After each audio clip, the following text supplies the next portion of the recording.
This how to 1 minute will show you how to compress video file size without losing quality. So first of all, you have to install the VLC media player on your computer. Install and open it. Then click on media. Click on convert save. And click on add. And now select the video which you want to compress.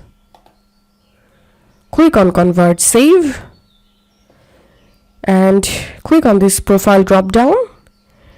And scroll down, and if your video is 4K, then you can select this 1080p or 720p.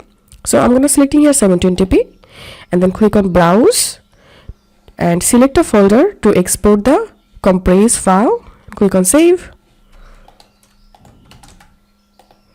Click on start,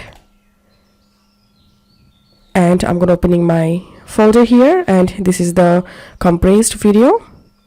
Here you can see this video size is now 3 MB and the previous video size was 22.1 MB. So that's how you can do it. If you find this video helpful, please make sure to subscribe how to 1 minute. See you in the next video.